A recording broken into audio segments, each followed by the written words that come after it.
여름이 한창이던 7월의 어느 더운 날 서울의 한 대학교를 다니고 있는 민주는 늦은 시간까지 도서관에서 공부를 하고 있었다. 평소에는 친구들과 함께 공부를 했지만 그날따라 모두 약속이 있어서 혼자 남게 되었다. 그는 내일 있을 시험 준비를 위해 노트북과 책을 펼쳐놓고 공부에 몰두했다. 시계가 밤 11시를 가리키고 있었다. 도서관에는 민준을 포함해 몇몇 학생들만이 남아있었다. 조용히 책장을 넘기는 소리와 타자 소리만이 도서관을 채우고 있었다. 그때 민준의 핸드폰이 울렸다. 모르는 번호로부터 메시지가 도착했다. 안녕, 민준. 도서관에서 공부하는 모습이 멋져 보이네. 갑작스러운 메시지에 그는 깜짝 놀랐다. 그는 주변을 둘러보았지만 그를 보고 있는 사람은 없어 보였다. 기분 나쁜 느낌이 들었지만 다음 날 시험이 있어 대수롭지 않게 생각하고 다시 공부에 열중했다. 그런데 몇 분 후 또 다시 메시지가 도착했다. 너무 늦게까지 공부하지 마. 몸 상해. 이번에는 조금 소름이 돋았다. 아무리 생각해도 친구들의 장난 같지는 않았다. 민준은 무시하기로 했지만 왠지 모르게 계속 주변을 의식하게 됐다. 자정이 지나고 도서관이 곧 문을 닫을 시간이 되자 민준은 가방을 챙기고 집으로 향했다. 어두운 도서관을 나서면서 다시 한번 주변을 살폈지만 민준 외에는 아무도 없는 듯했다. 갈수록 이상한 느낌이 들어 그는 빠른 걸음으로 집으로 향했다. 버스 정류장에 도착했을 때 민준은 또 다른 메시지를 받았다. 조심히 들어가. 집 근처까지 배웅할게. 민준은 순간 등골이 서늘해지는 것을 느꼈다. 분명히 누군가 자신을 지켜보고 있다는 생각에 두려움이 몰려왔다. 그는 주변을 살폈지만 아무도 없었다. 아니, 누군가 그를 지켜보고 있다는 확신이 들었다. 버스가 도착하고 민준은 서둘러 버스에 올랐다. 그리고 집에 도착할 때까지 창밖을 주시하며 혹시라도 따라오는 사람이 있는지 확인했다. 다행히도 아무도 따라오는 이는 없었고 민준은 안도의 한숨을 쉬었다. 집에 도착해 문을 잠그고 나서야 민준은 조금 안심할 수 있었다. 하지만 불안한 마음에 그날 밤 내내 시달리고 겨우 잠에 들 수 있었다. 다음 날 아침 그는 학교에 도착해 친구들에게 어제 있었던 일을 이야기했다. 친구들은 모두 장난치지 않았다고 했고 모두 그를 걱정했다. 정체 모를 메시지의 주인을 찾기 위해 민준은 경찰에 도움을 요청하기로 했다. 경찰서에서 민준의 사건을 접수해 주었고 경찰은 모르는 번호에 대해 추적을 시작했다. 한편 민준은 최대한 사람 많은 곳에서 지내며 경계를 늦추지 않았다. 며칠 후 경찰로부터 연락이 왔다. 조사 결과 민준의 핸드폰 번호가 노출되었고 누군가의 장난 전화였을 가능성이 높다는 것이다. 그러나 그 모르는 번호로부터의 메시지는 단순한 장난이라고 하기에는 너무나 의도적이었다. 민준은 계속해서 경계하며 신변을 조심했다. 몇 주가 지나도 추가적인 메시지는 오지 않았고 민준은 조금씩 안정을 되찾아가며 평소의 일상으로 돌아갈 수 있었다. 하지만 그날의 기억은 쉽게 잊히지 않았고 매번 사람이 적은 곳에 갈 때면 다시 한번 주변을 살피게 되었다. 도서관에서의 그날 밤의 경험은 민준에게 결코 잊을 수 없는 공포로 남았다. 과연 그날의 메시지는 단순한 장난이었을까? 아니면 누군가의 악의적인 의도였을까? 민준은 그것이 밝혀지지 않은 채로 남아있어 더욱 불안했다. 시간이 지나도 그 질문은 여전히 그의 마음을 떠나지 않았다. 두 번째 이야기. 옛날 어느 작은 마을에 청암리라는 곳이 있었다. 청암리는 인구가 얼마 되지 않는 산골 마을로 시간이 멈춘 것처럼 느껴지는 곳이었다. 이 마을엔 오랜 전설이 하나 있었는데 이는 마을 근처 깊은 산속에 숨겨진 검은 연못에 대한 이야기였다.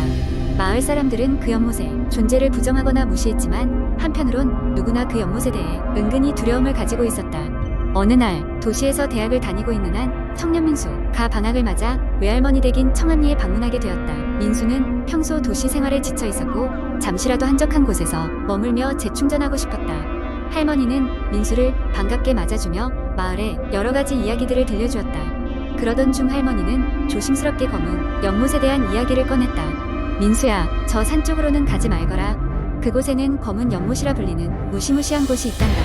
옛날부터 그곳을 찾는 이들은 돌아오지 못했으니 절대 가까이 가면 안 된다.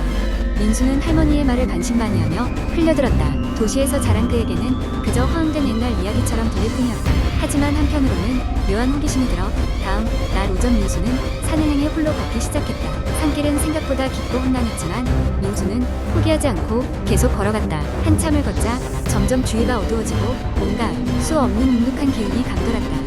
그리고 그는 그곳에서 정말로 연못을 발견했다. 그 연못은 주변의 어두운 숲과 어우러져 거의 검은색에 가까운 색으로 빛나고 있었다. 민수는 다가가서 연못을 바라보았다. 연못 소물은 기이할 정도로 맑고 조용했지만 그 속을 들여다볼수록 이질적인 기분이 들었다. 순간 민수는 자신의 그림자가 물 위에 비치는 것을 보았다. 그 그림자가 점점 흐릿해지며 다른 모양으로 변해가는 것을 보고 깜짝 놀랐다. 그림자는 마치 자신을 향해 손을 뻗고 있는 형상처럼 보였고 마치 자신을 물속으로 끌어들이려는 것 같았다. 깜짝 놀란 민수는 뒤로 물러나 연못에서 도망치듯 산길을 따라 내려왔다.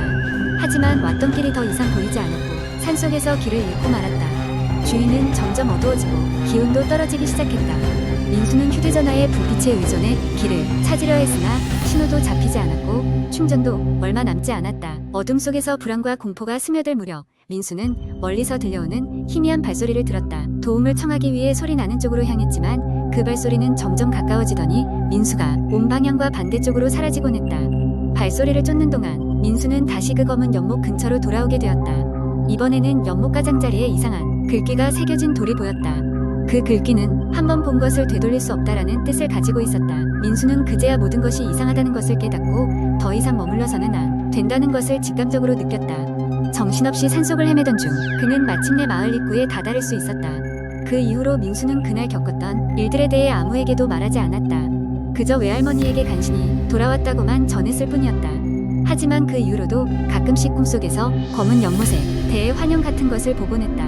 그 속의 그림자는 여전히 자신을 향해 손을 뻗고 있었고 피부에 닿을 듯한 기이한 감촉을 남기곤 했다. 민수는 대학으로 돌아갔지만 그 사건 이후로 종종 잠에서 깨어나면 손목에 알 수 없는 물방울 자국이 남아 있었다.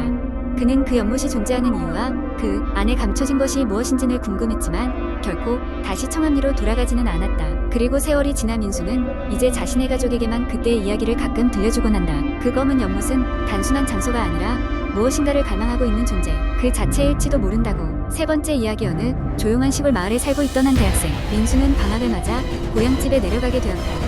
그가 살던 마을은 자그마한 산과 오래된 숲으로 둘러싸여 있었고 그곳은 어릴 적부터 여러 가지 괴담과 전설이 내려오던 곳이었다. 그 중에서도 특히 유명한 이야기는 바로 속삭임의 숲에 관한 것이었다. 사람들은 저녁이 되면 숲에서 이상한 속삭임 소리가 들리며 그 소리를 들으면 숲속 깊이 이끌려가게 되고 다시는 돌아오지 못한다는 이야기였다. 어느 날 밤 민수는 오랜만에 친구들과 만나 술을 마시고 집에 돌아오던 중이었다. 달빛이 환하게 비추어 걷기 좋은 날씨였지만 민수의 마음 한켠에는 묘한 불안감이 자리 잡고 있었다. 그가 걷던 길의 가장자리에는 속삭임의 숲이 있었고 그는 어릴 적부터 들어온 이야기가 생각나 빠른 걸음으로 지나가려 하고 있었다. 그런데 그 순간 민수의 귀에 익숙한 목소리가 들려왔다. 민수야, 어디가? 그 목소리는 그의 친구 영호의 것이었다. 민수는 놀라서 주변을 둘러봤지만 길 위에는 그 누구도 보이지 않았다. 술기운 때문에 헛것을 들었나 싶었지만 이번에는 더 뚜렷한 목소리가 그의 귀에 속삭였다. 민수야, 이리 와. 여기 조금만 더 들어오면 돼. 민수의 발걸음은 자연스럽게 숲 쪽으로 향했다. 그는 마치 자석에 이끌리듯 걸음을 멈출 수가 없었다. 숲 안으로 들어갈수록 그의 주변은 더욱 어두워졌고 달빛조차 나무들 사이로 스며들지 못했다. 이상하게도 그는 그 어둠 속에서도 전혀 두렵지 않았고 오히려 마음이 차분해지는 것을 느꼈다. 그러다 문득 그의 눈앞에 이 친구들이 하나둘 나타나기 시작했다. 그들은 마치 어제 만난 것처럼 반갑게 웃으며 그를 맞아주었다. 하지만 곧 이상한 점을 눈치챘다. 그 친구들은 모두 과거의 불의에 사고로 세상을 떠난 이들이었다.